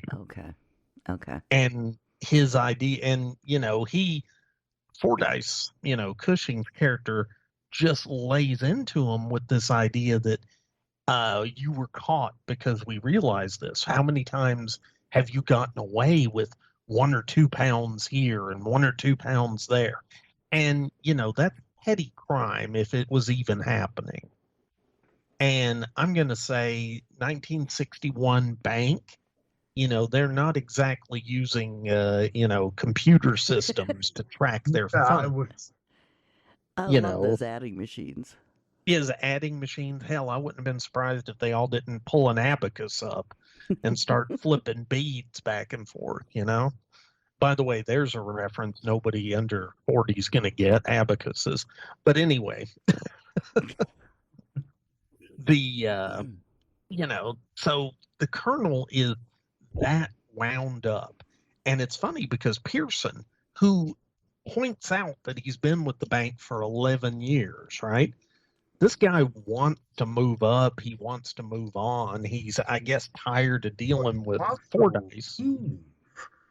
And he actually says, hey, would you recommend me to another branch? I'd like a transfer. And Cushing's, Fordyce is just like, I can't recommend you. That would be a smudge on my integrity because obviously you can't be trusted with the till. It's like, wow. This guy's been your employee for 11 years because they established later that Fordyce has been there for 15 years. Mm-hmm. So this guy's been there almost as long. And he's going to fire him right before Christmas. Yeah. And he hadn't fired him, but it looked like he was getting really close. Yeah. Right? Yeah. So at this point, Scrooge is the bank manager. Yep. We've established that Scrooge is the bank manager. And there is no Marley. It's just straight into ghosts. Well, Marley was a ghost too, but straight into the 3 ghosts, I think, in the form of Colonel. Go ahead. I thought he was Marley. Who? Colonel. And he was just Colonel Gore Hepburn. Well, okay. I'm going to say he wasn't Marley. I'm going to say I felt like he was more the 3 ghosts. Yeah, I'd have to agree with Nick there because all Marley really does is just set up the redemption arc. Yeah. Yeah. The Colonel and all that he brings is your it's your redemption arc. Yeah. Looks different, but you will be changed afterward. That's true. Yeah. And he is a transformative force for Fordyce. Yeah. And it's really interesting because he shows up and he says, hey, I'm from home office. I am the insurance. I'm kind of the security inspector for the insurance arm. And I'm here to check your security. And so they start going through some of this. And one of the things that they don't do is call head office, check on this guy. And that's interesting because if they hadn't made that little mistake, they might have busted this whole thing open before it even got started. But that's neither here nor there. So wait, who did remember? Okay, Pearson and the guy, I want to say it was Peter. It's the Norman Bird character. Yeah. You can call that now. But see, that sort of also goes back to this whole like deference to authority. It's not just he's from home office. He's the colonel who drives the nice car from home office. Yeah. Therefore, like up until this point in the film, everyone is terrified of Fordyce. The moment that character is introduced, even before you know that something's up, Fordyce's whole demeanor shifts. Yeah. Yeah. Yeah, he goes from being the guy in charge to being the deferential. Yes, sir. Absolutely, sir. Yep. We'll get your luggage out of your car. We'll park your car for you. Yeah. Well, and once they're alone in the office, that's when things change. And things change with a phone call because the colonel has an accomplice. And when, Fordyce picks up the phone, he hears his son kind of crying in the background. And then he hears his wife get on the phone and she says, "I beseech you, do whatever this guy tells you. I beseech you." And then the phone hangs up. And that's when when Hepburn, I guess Colonel Hepburn is like, "Okay, here's what's happening. My associates are at your house. They have your wife. They have your son. They have electrodes clamped to the sides of your wife's head. And they're going to run a charge through her that's going to make her dumber than a sack of hammers. And it'll be permanent." Okay, the idea that they're going to torture her, that's fine. But they're very specific that this bit of electrocution is going to change her forever. And, Fordyce is literally floored by this. He is just, okay, oh my God, I've got to do whatever this guy tells me. And at this point, you really see how much time and effort and thought Colonel Hepburn has put into this. Because he's like, okay, at this point, you're going to go to the window and you're going to do this. And I'm going to do this at the window. And if I don't do certain signals periodically at the window, then, my associate who's watching is going to call the other guy and they're going to electrocute your wife. And he sets out step by step everything that he expects Fordyce to do, right down to, okay, we're going to call my associate Pearson in. He's going to be sent to get the car. You're going to call him back in and ask if I have any luggage and say, "Oh, you shouldn't leave that in the car. Let's bring it in here to the office." And everything that is down to a suggestion about let's be making small talk about a dinner you attended a year ago. Yeah. I mean, it's very, very meticulously thought out. And it actually goes really well. And he says to Fordyce, he says, "Look, this is what I want you to do, and this is what I want to happen, but I want you to orchestrate it the way you would normally do it. I'm not going to tell you what to say to make these things happen because I don't want you acting weird. I want you acting just like you normally would." And so as they're going through all this, we see other little mistakes that they've made with their security pop-up. I mean, their silent alarm buttons are all working, everything like that's working, but they actually have a revolver in the bank. Oh, ammo. Yeah, but they can't find the ammunition for it. And it's like, wow, okay. And that I thought was kind of funny. But they're all thinking, oh my God, we're screwing up in front of the colonel. We can't make any more screw ups. And that's when Arthur says, hey, we're supposed to call home office and verify this guy. And he's like, well, it's a little late. He's here now. I said, yeah, but he hasn't asked about it yet. So let's go ahead and do it. That way we definitely will know that this guy, he'll know that we at least made the call. Right? So they go ahead and start trying to do this. But again, this is post-war 1961 England.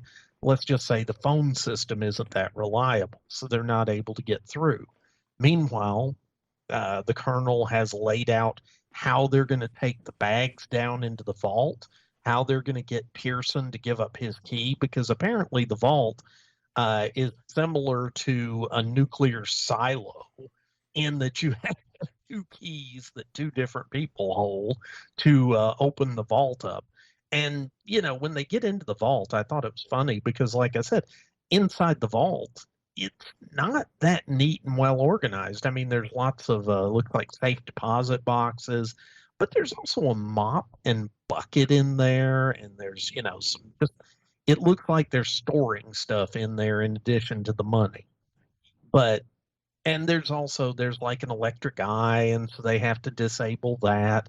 And if you don't close the barred gate inside the vault door when you exit, then it'll trigger a silent alarm after 30 seconds, and there's a red light, and that creates some tension. But they get down there, they get the suitcases in. Fordyce is doing everything he says. Colonel Hepburn actually smacks him at one point because smacks him hard, knocks Peter Cushing down because he feels like he's not doing things right and he's getting in his face. And he tells, Cushing that he's going to, his wife is going to live to regret this. And that's when there's that good scene that, you were talking about, Matt, where Cushing's like, I don't have any friends, just my son and my wife, and I will do anything to protect them. But if you hurt her, I will kill you. And that's the first real backbone that Cushing's character shows. But he's also just super, super focused on protecting his wife and kid. So he's willing to compromise his morals and everything else. Now, what I really think's interesting is the colonel knows how much money there is down there. He's estimated there's going to be over 90,000, and sure enough, there's 97,000 because there's a couple of factories in town, and they both draw their payroll from the bank. So the bank is flush with cash. Right before the winter holidays. Right. And he says, all right, well, we're going to take 93,000, and that way we'll leave you with 4,000. That's enough for you to do any withdrawals that need to happen today. Because after I leave, you're still going to keep faking it for at least an hour. And that's going to give me time to get away.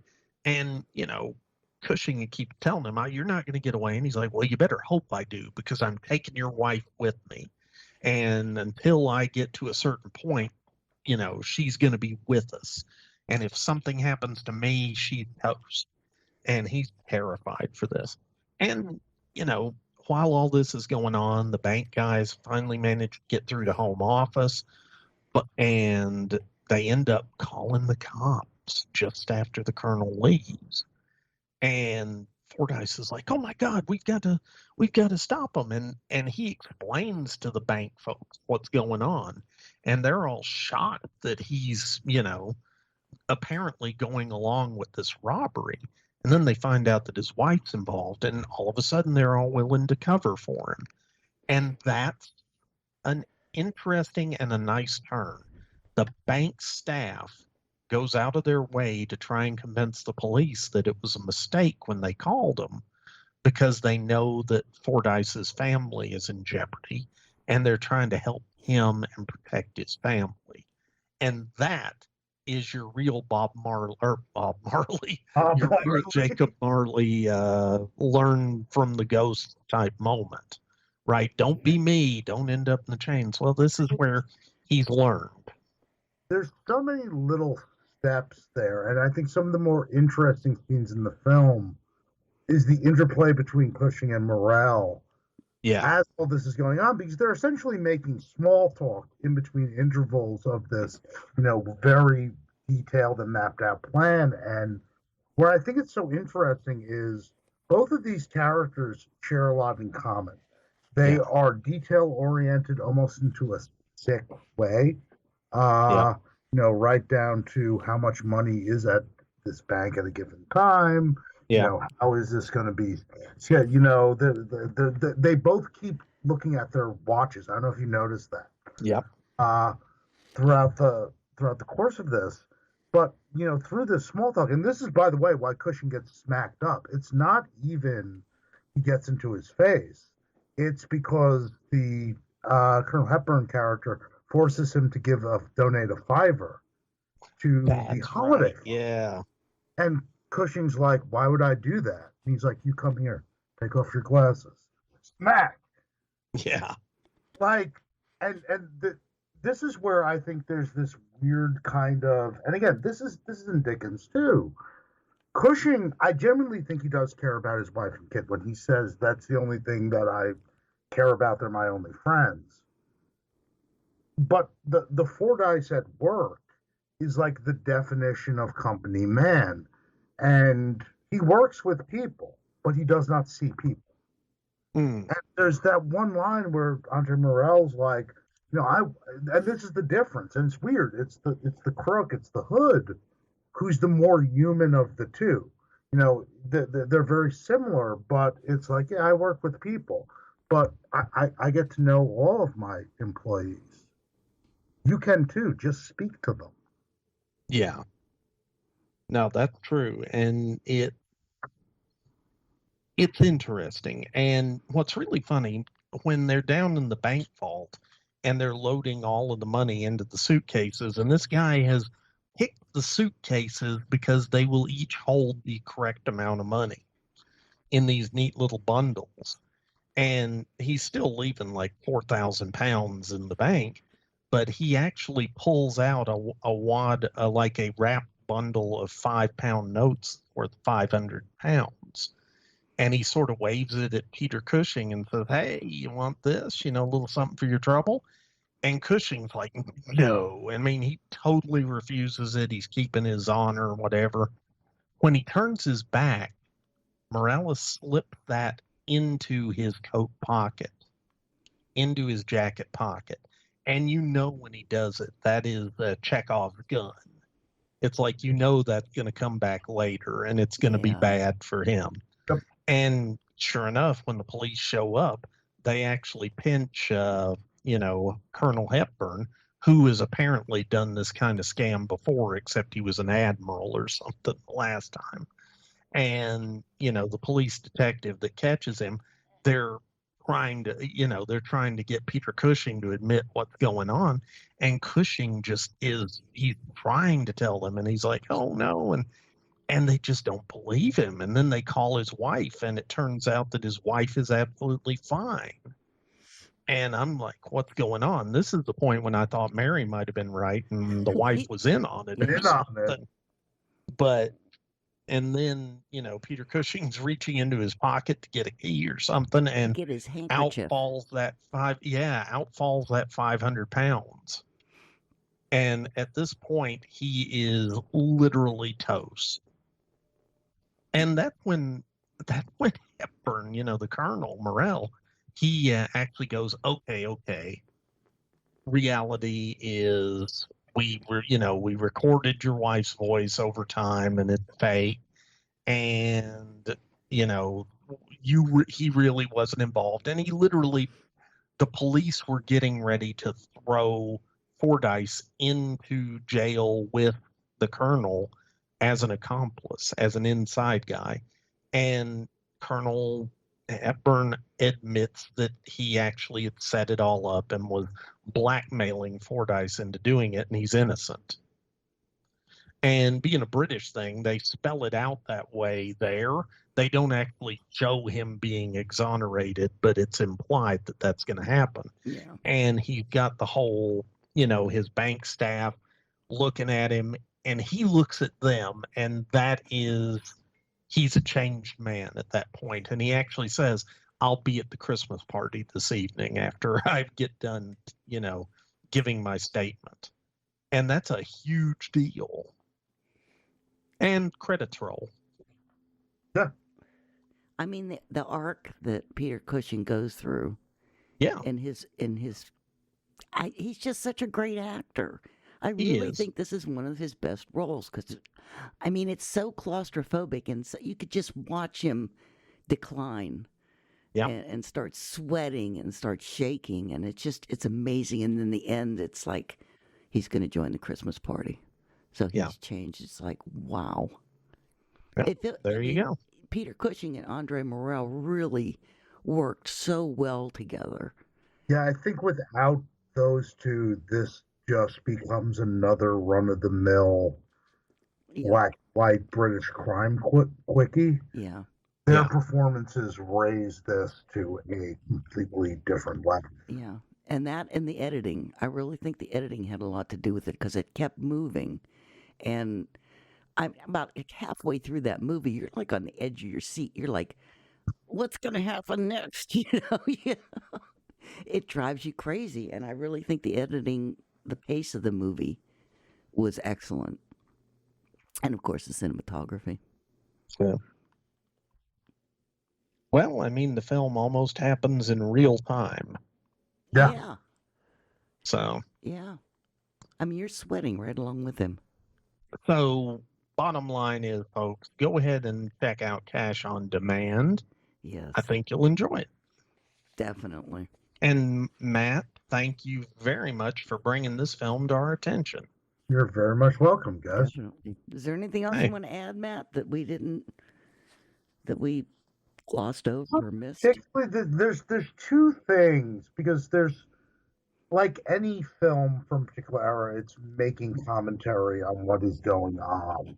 And, it's been brought up a couple times in the pod already, one of the reasons that, this Pulp plan goes into effect and why they don't call Home Office immediately is because this British sort of deference for, social hierarchies.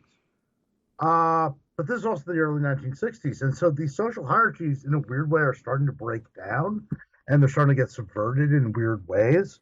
The assumption, even though he does drive a Maserati, is, our friend Colonel Hepburn, is he really a colonel? And obviously he isn't, but you get the sense that this is a guy who is probably from more humble background, but who has just refined the art of playing an upper class or, establishment character. Mm-hmm. I think that's really weird because, remember, you were like, oh, Cushing's trying to work his way up. There's a very definitive glass ceiling. This is probably the most Cushing can go in his station because he's literally just a bank manager from the boonies.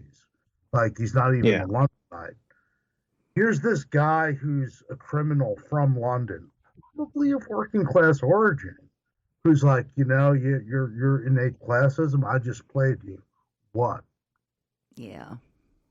The other thing, and it's a weird throwaway line, and it's a throwaway bit of dialogue, but again, it's like the subversion of all these things. The two younger bank employees I find fascinating. Yes. Because they're going to be they're going to be the generation of the 1960s, where all of this pomp, circumstance, comes crashing down, and, it's Beatlemania and what have you. Yeah. Yeah. I love that line that the older woman. You a hepcat or a square? Yeah. I have that down in my notes. That's a moment where it's like, okay, so this is a Britain that is in transition. Yeah. It is changing. Yeah. But it's funny that she knew it, and the younger guy was like totally oblivious to it. That was cute. So, anything else? That's about all I can say. Do you guys want to add anything? I got nothing, brother. Well, except Pearson's Cratchit. I don't think we ever said that. Pearson's Cratchit said Yes. it. Yeah. There you go. And there aren't any ghosts. Nope. Oh, well. Well, everybody go out and watch it. It is an incredibly good movie. It's just so riveting and wow. I'm impressed. Thank you, Matt, because I've never heard of this. I would never have watched it if it wasn't for you picking it.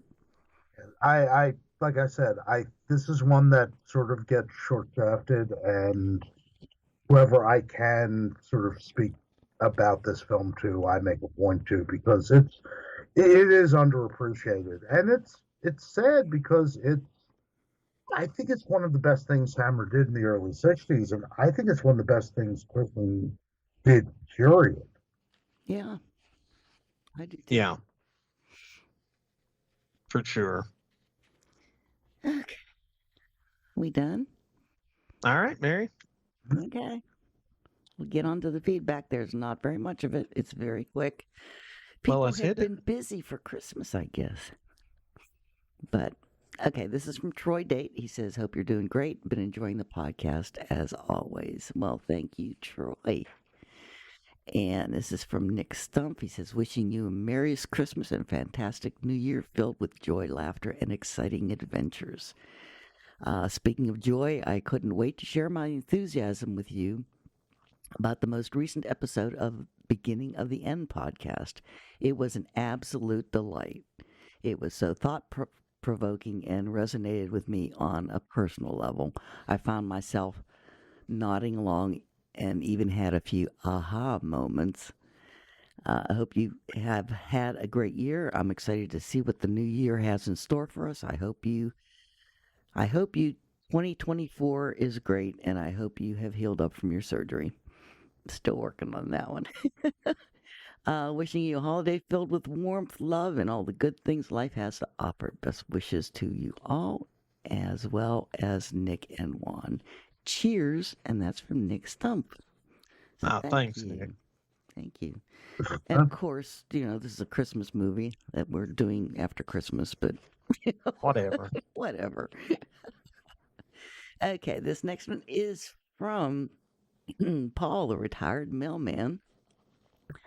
He's in Arizona right now because his mom is in the hospital and out of the hospital in rehab and then back in the hospital and go back to rehab again. So he just wrote a little thing. He said, the pictures from Mad Max Beyond Thunderdome, don't put my name in for the drawing. I have enough crap as it is. Plus, being able to hang out with the B Movie Cast gang at the Monster Bash is enough for me. I can't wait for this summer. I haven't seen you guys in so long. It's going to be cool. He says, plus I have some good duplicates at home I may offer up as prizes for future podcasts. Yay! He says, well, my Christmas here in Mesa was rather solemn. I'm feeling a bit depressed. Christmas blues, I guess. Mom is in rehab, but she is improving. She still needs to learn how to use her legs after being in bed for 2 months. I'm so sorry. That is so hard to go through. After Christmas had passed, I started feeling better, and I worked on getting some things checked off my list. I guess there are worse things than spending the winter in lovely Mesa, Arizona. I actually wrote back to him and said, if I could walk further than like a half a mile right now, I'd be on the plane to Mesa, Arizona. Nice warm weather and sunshine.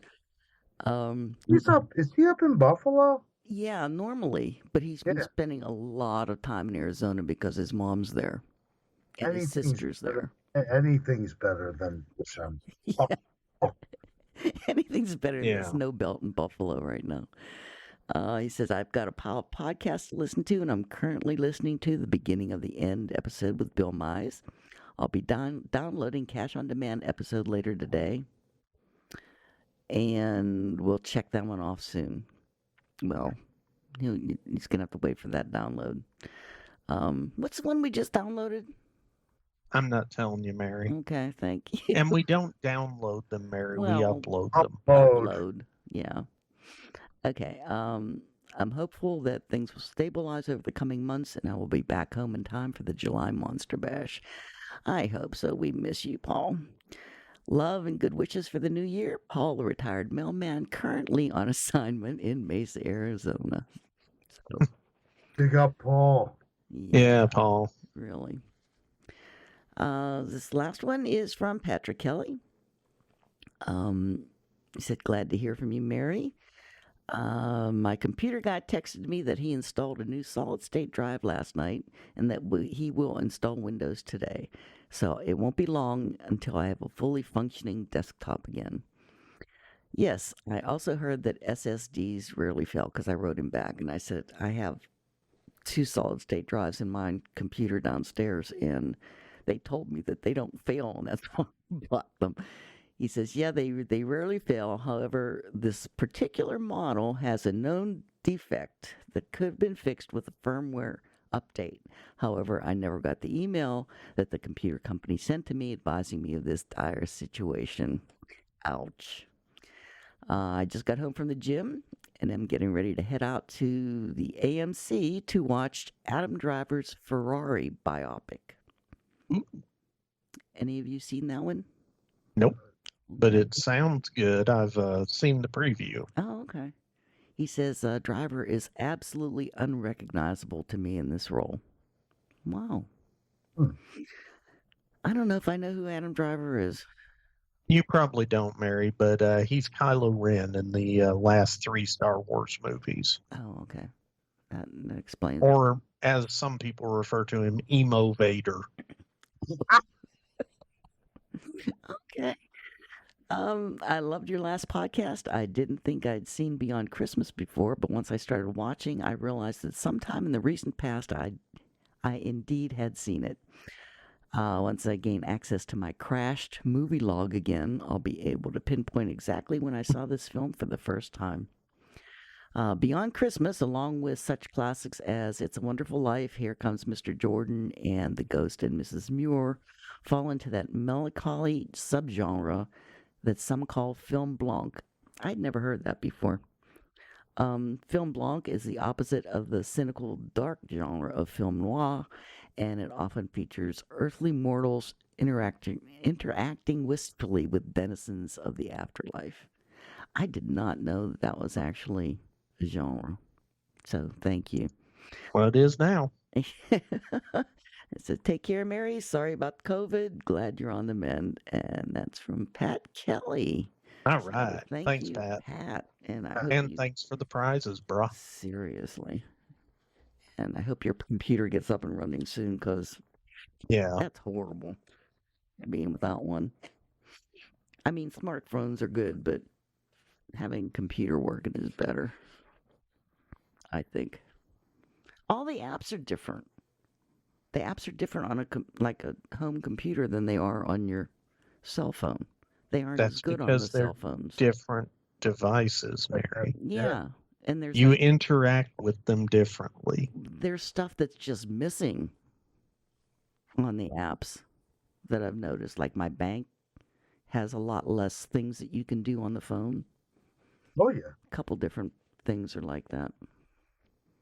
So you kind of have to have your computer still. Or tablet. Well, I don't know. I don't use my tablet with apps. I don't know what their apps are like. Hey, Mary. What? I'm Bourbon. That's the end of the feedback. Okay. Well, I know, but I was trying to get you to end your feedback. You were going down the crazy old lady loop of, well, and the difference between a computer and an app on a phone, and then I like apps and that.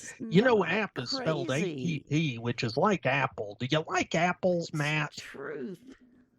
Okay. So I just needed to cut that one off. Sorry, I got bourbon to drink. I'm gonna wish Matt a Merry Christmas and Happy New Year, but I will agree with you on that. I wish him a Merry Christmas and a Happy New Year. And I wish you a Merry Christmas and a Happy New Year, Mary. At you guys, and thank you for having me on. It was a pleasure. Matt, love having you on, brother. It's always good, and we need to have you on more. I was shocked that this film had absolutely no communism in it. We can talk about maybe some possibilities for the new year. There we go. We can circle back to actually extinct socialism. Maybe Yugoslav style, but we'll hold that off. All right. Well, listen, guys, thank you all again, and Merry Christmas to the listeners, and happy any other holiday you celebrate or don't celebrate, and Happy New Year, too. Yes. And I'm still waiting for my Christmas. Yeah, well, Putin's got it on hold right now. Well, I'm still putting the lights on my tree, so... Are you up to yet? No. Okay, I well... finally got the light strings working. Okay, so you've got more than one light. Yes. Okay, that's Many good. more. And now, Mary? Yes, good night. Do you hear that sound? It's bourbon pouring in a glass. Y'all have a good evening. You too. Peace, guys. Bye. Bye, guys. Adios, Mafia. Well, they've gone. For good, John? No, just for now. It wasn't the right time for us to meet. But there'll be other nights, other stars for us to watch. I'll be back.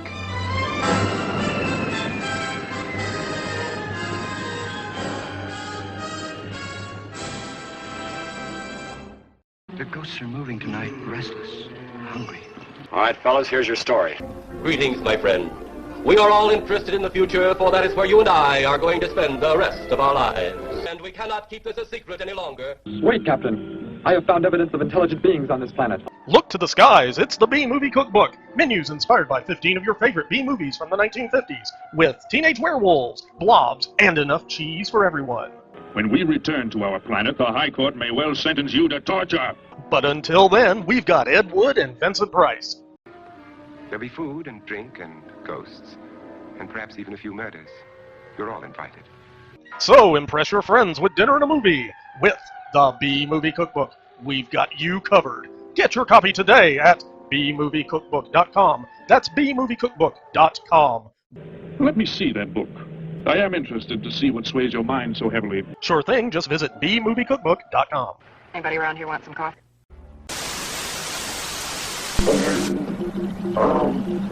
Transmission.